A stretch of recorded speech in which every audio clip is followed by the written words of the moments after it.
Hey, it's Chris from How Guitar Studio. We're going to be taking a look at this vintage single cut guitar. Now these are really good affordable options if you're thinking about a Gibson Les Paul or an Epiphone Les Paul or any other single cut guitar really. This one the jacks come off at the lead, so we're going to fit a new pure tone jack, really stable connection, and the owner's asked if we can give it a bit of a service and a setup at the same time. If you like the guitar, please consider clicking the like button. Let the owner know that you appreciate them. Let's get cracking.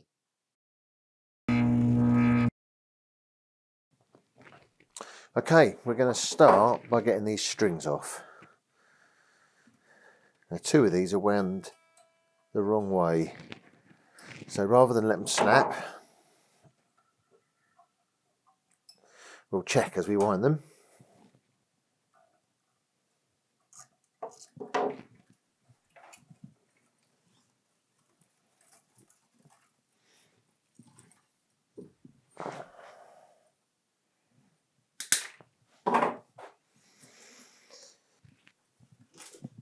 I'm going to pop the bridge out so that it doesn't fall off. We're going to change all the string height anyway, and we're going to give the whole guitar a bit of a clean first.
So here's the jack cables. They're all twisted up. Now it's not unusual to see them twisted up because you prevent a bit of hum by twisting them. Sometimes I wonder how much. But I think they were twisted up because they have been turned as the jack was loose, which has then weakened the connection, and this has been joined again halfway down, which is just a potential point of failure. So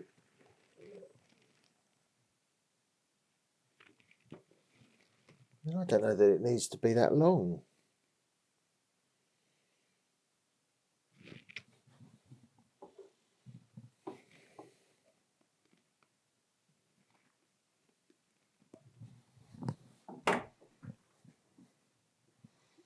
That's going to reach just fine, so that's one side sorted. And then what's working as the ground, that is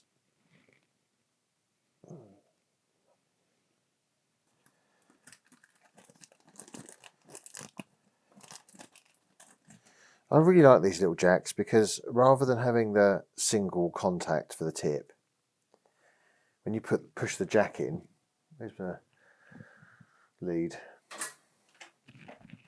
When you push the jack in, all that's happening is This is the tip connection. It pushes over the ridge, and that's a click that you feel. The sleeve is just making contact in the cavity. The tip's making contact on the end. But of course, over time, two things happen. The springiness of this wears, and then as you wiggle the jack, it breaks contact. And also, the end gets a bit oxidized, which you can clean. But they're not expensive parts.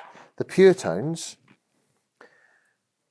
have got two tip connections either side, so they're pressing against each other, and the sleeve also have got two pressing connections. So now as I push the jack in, which is not easy, it's pretty stiff, it's really securely held, pushed from either side, and there's no concern about this wiggling and breaking contact.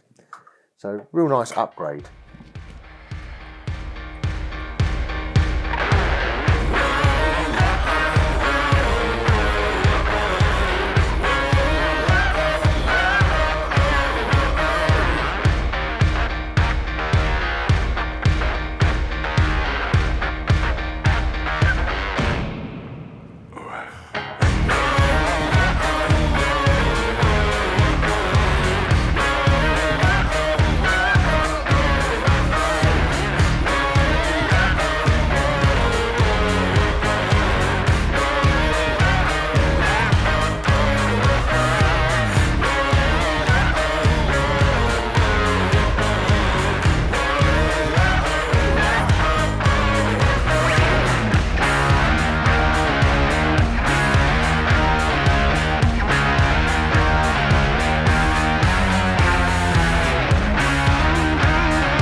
There you go, jack's on. It could probably come forward a bit so that it doesn't stick out too far. I want some thread, but not too much, and that, I like that. That's a good amount. So we'll put this bolt back on.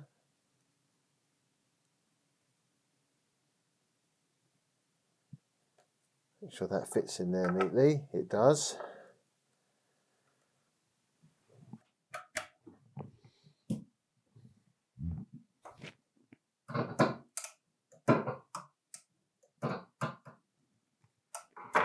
Good.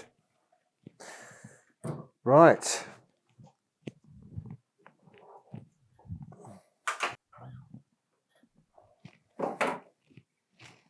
Tried method, up to the tuner and then one on for a 3-in-line headstock. Cut. Get rid of the loose end. Tighten the vise up.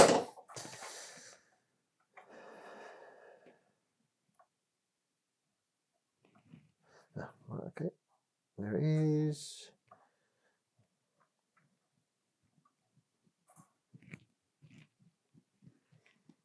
And I have to keep the string a bit tight, otherwise the tailpiece goes sliding off the bottom of the guitar.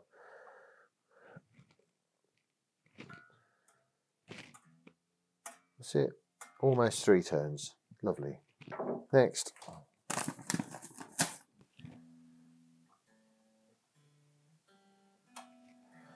Good. Okay, right, so neck relief. You know the drill.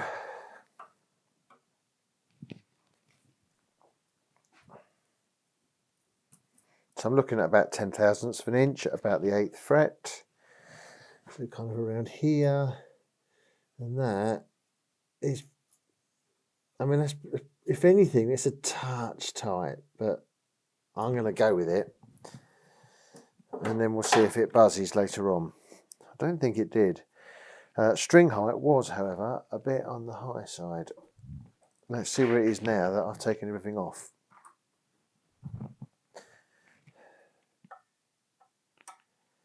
Yeah, that does fit nicely as well. Right, capo's off, yes. A touch high, but not anymore. And then that is high.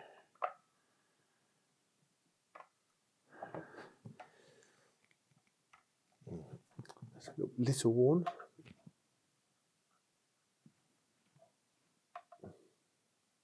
That's more like it. So we'll do that to perfection at the desk. Let's check the pickup heights. They're all cross heads. I want a steel rule. And I'm looking for about 2 millimeters with a depressed string. That's 2, that's 2, that's 2, and that's 2 as well, so that's good. Right, we're going to roughly set the intonation.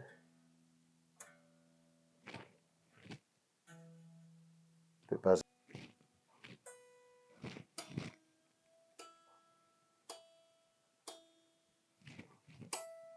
Yeah, bang on. Good, okay. Right, so just before we unplug everything, and now that we've reassembled it all, volume, tone, volume, tone, middle position. Lovely, yeah, good. Another one done.